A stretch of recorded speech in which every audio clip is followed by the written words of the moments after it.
So I've been watching a lot of these videos regarding sexual and explicit content in fiction, and I have been getting pretty pissed off. Not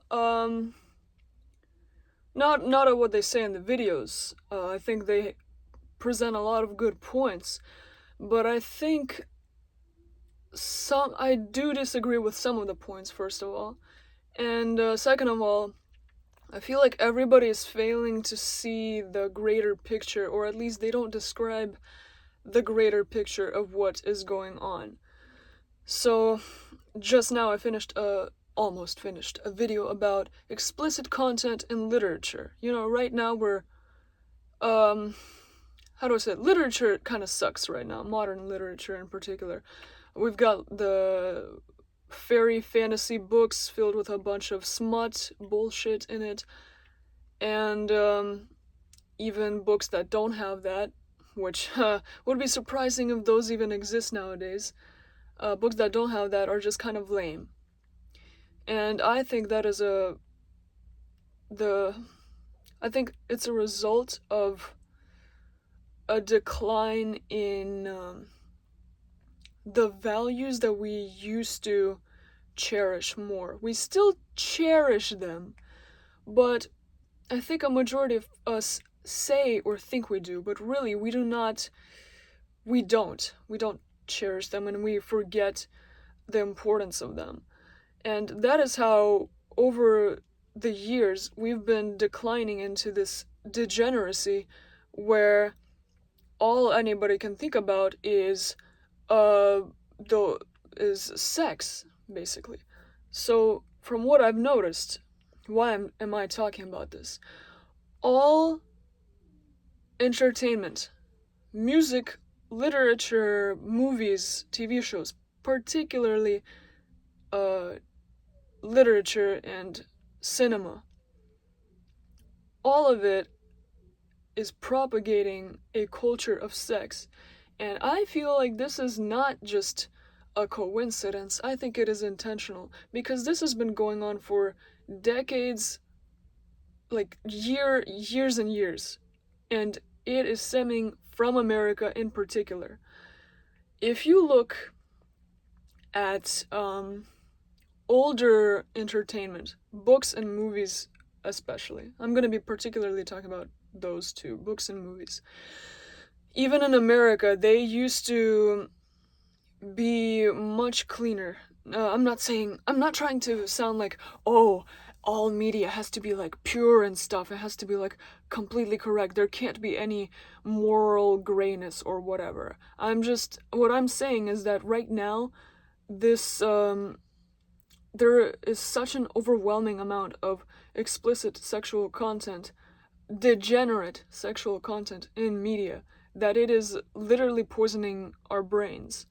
And it is hard for most people to live without it, or to live a single day without thinking about such things, which I think is completely abnormal. So what was I saying? Back in the old days, right? When we didn't have the crazy CGI Hollywood production, like all that amazing stuff, when the film industry was still growing, the films themselves were a little more. They were. How do I say it? I don't even know how to describe it. Okay, so for example, films like Good Will Hunting or What's Eating Gilbert Grape,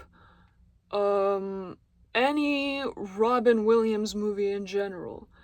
What else? Just recently I saw this movie called The Invention of Lying. Those films, they all have a certain aspect to them, a certain feel to them that you don't see at all nowadays. And I think what that is a certain genuineness to it, a certain spirituality. The actors, when they act, you can tell that it's coming from the heart.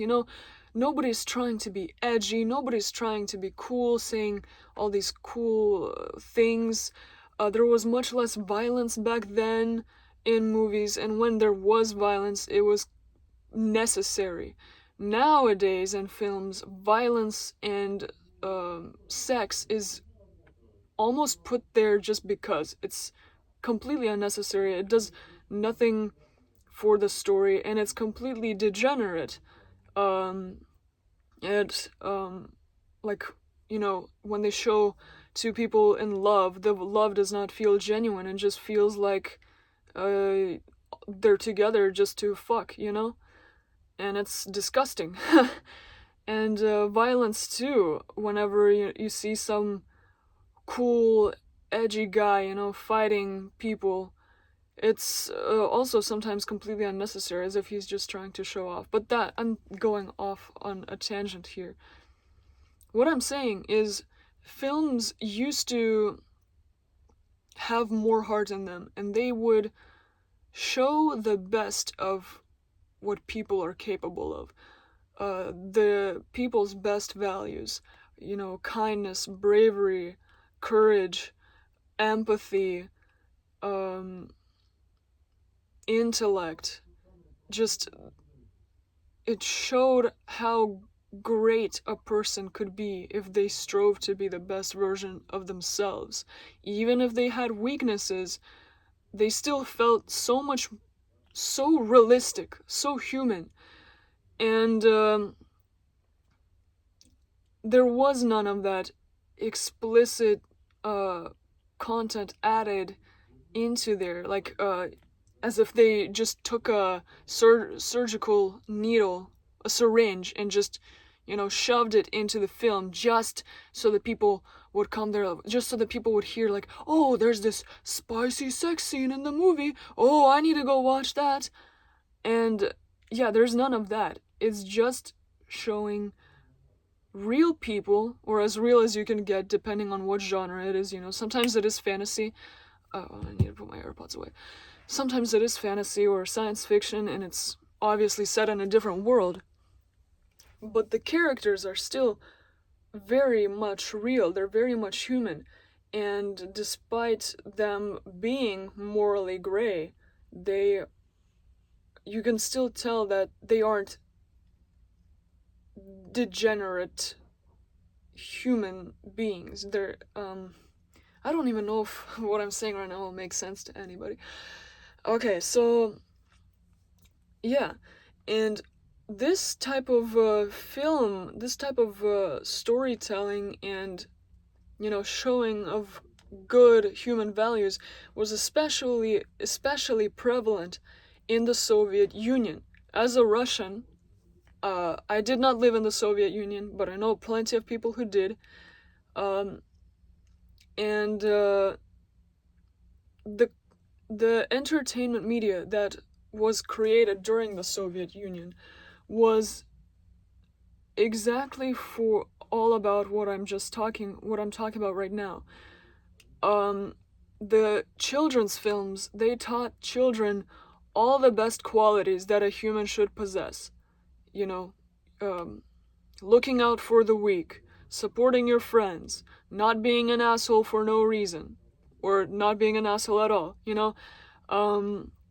standing up for people when they need your help, not being afraid to speak out when you notice that something is wrong.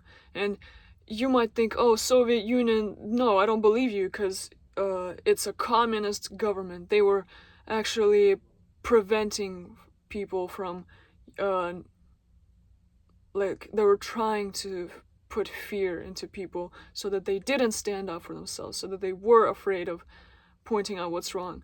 But you haven't seen it from my angle, and in actuality, from how I understand it, from all the history that I learned about the Soviet Union and about Russia in general, people who grew up in the Soviet Union were actually some of the strongest, bravest, and kindest people possible.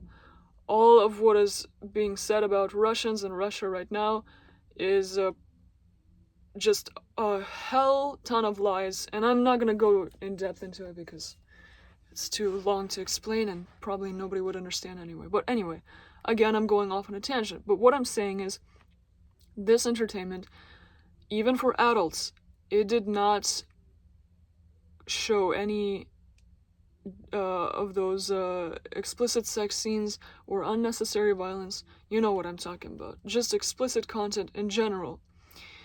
If it was shown for a reason.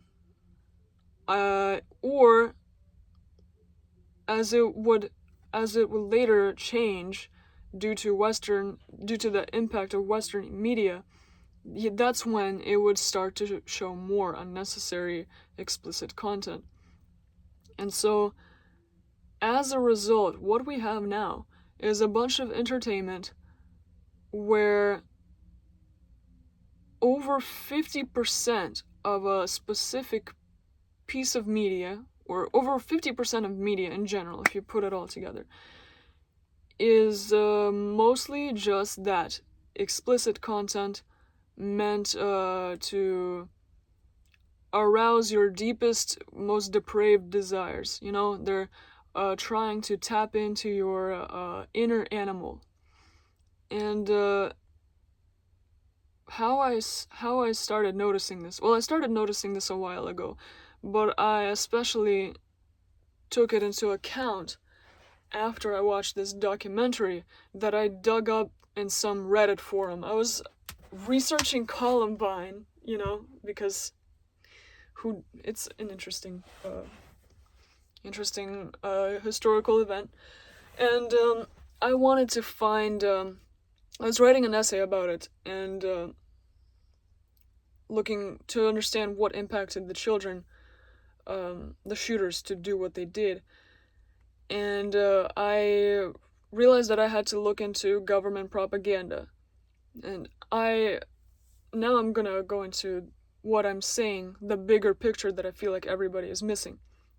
So, looking for this government propaganda that could have possibly impacted them, I went on a bunch of Reddit forums in search of documentaries or mockumentaries of regarding propaganda, you know, and mass media and controlling the population. And so I found this documentary called The Century of Self. And it is one of the most unusual things I've ever watched. Even my dad watched the whole thing because he was so interested, and he said it was really thought-provoking. And it expanded my mind a little more, you know, by a few extra percent. And it made me realize, it explained the history behind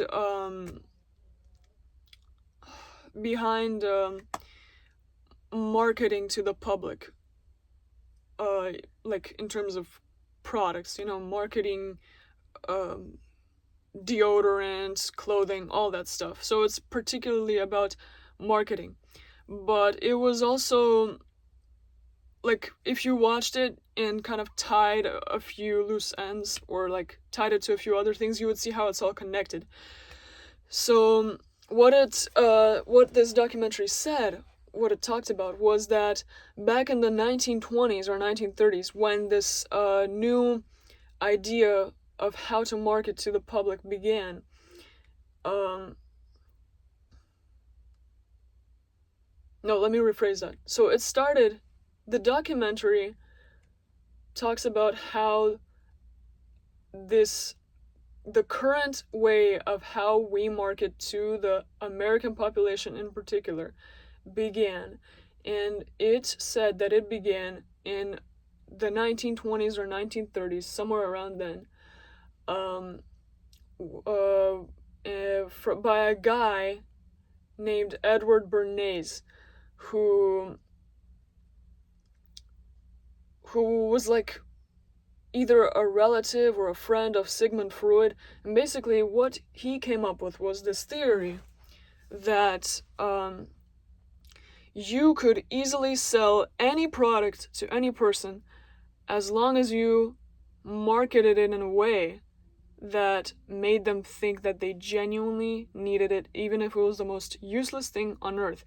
And he realized that the best way to do that was to make advertisement that would tap into people's most base primal psychological instincts, especially the most main one of those being sex.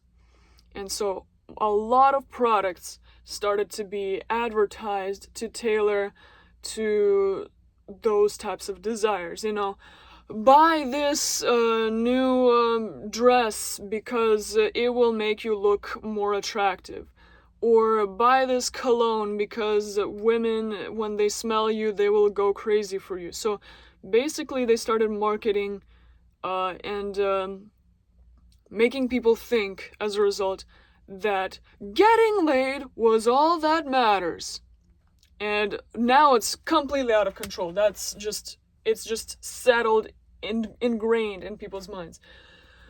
So yeah, there was even this movement called the Torches of Freedom, where they marketed cigarettes to women, or something like that. Like, they were trying to market cigarettes so that more people would buy them, and they wanted more women to buy them.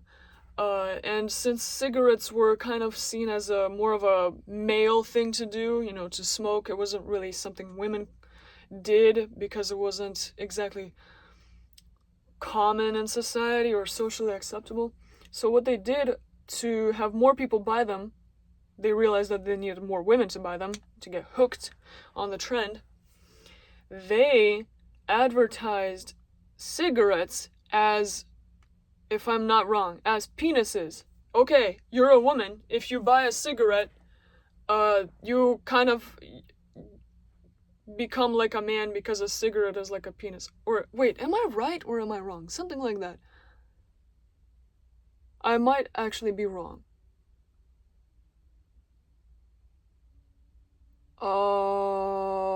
Maybe that's just a conclusion I drew from that. I'm not sure. But anyway, regardless of what they did, they somehow managed to convince women that if they bought cigarettes and smoked them, then they would be more equal to men. Because women obviously were never equal to men in the first place. So, yeah. And due to this marketing, more conflicts between gender roles began, and obviously a bunch of other stuff was going on at the time, but I feel like this type of advertisement and this type of media that tries to say that, oh, you guys aren't equal yet, but if you do this one thing, you'll be more equal, or like, you're always equal, or blah, blah, blah. Like, it's just twisting all these things and concepts so much that I feel like women and men are even more against each other now. Like, it doesn't work. All these speeches about equality were just kind of pointless, or they even served to ruin the equality. I don't know. I'm tired today, okay? I'm extremely exhausted. I'm just rambling. Yeah.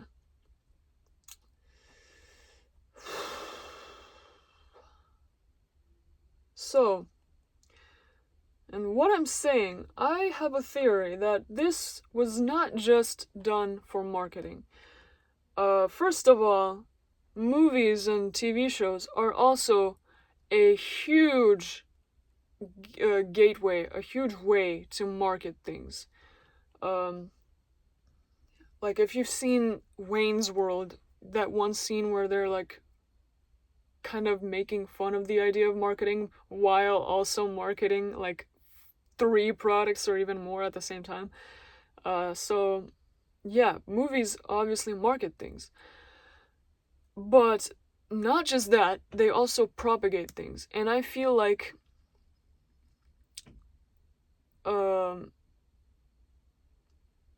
the type of propaganda that is inserted into films now and was inserted into American films in particular for a very long time was done for a reason. Maybe there wasn't a document that said, oh, So we need to control the population better, so we must insert more sexual and violent content into movies. No, I don't think that happened. I just think, even if there wasn't a document, it was, somehow it kind of just formed, because it would absolutely make sense for the government to want to ingrain these sort of thoughts and addictions and strengthen our depraved desires more, because it would be easier to control us that way more. By shutting down our greatest human values, our spiritual values, our emotional intelligence, and replacing that with a constant craving for the next high, the next depraved, awful scene in a movie. They make us more susceptible to lies and exploitation. And that way, when we're constantly focused on these, when we're constantly focused on our sexual orientation and about, and oh my god, when we're constantly focused on our sexual orientation and on getting laid, we forget about what really matters. You know, people, personalities, striving for goals, trying to, read books to become more intelligent and stuff. They prevent us from ever reaching anything valuable.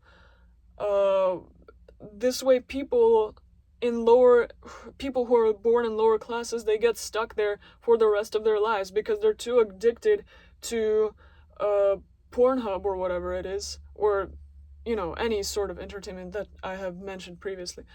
And that's the only point they see in life, is just consuming that, and they don't reach higher, they don't become smarter, so they're constantly just stupid, dumb cattle that, stares at a screen and consumes that crap. And as a result, these people, us, we stay at the bottom, while the higher elite, they, most of them aren't really addicted to this stuff, but they have their own cockroaches in their brains, as it's a phrase, a Russian type of phrase, Everybody has their own cockroaches, which means like everybody has their own dark secrets and flaws. It's kind of disgusting, actually. But yeah. But they get to stay more intelligent than us, they get to have more money than us, and yeah. So I just wanted to talk about this because this is what I believe the big picture is. All of the degenerate media in entertainment is propaganda. It's a drug to keep us occupied and to keep us trapped in the same condition until we die. And I believe nothing is for no reason, and I believe things are much more complicated than they seem at first. And this is something I've been thinking about for a very long time, not just in terms of, explicit sexual content, but in a bunch of other realms. But this one was the most important one, struck me the most, just because of how prevalent it is. So yeah, I might have said a bunch of stupid crap today, but I'm very tired. Those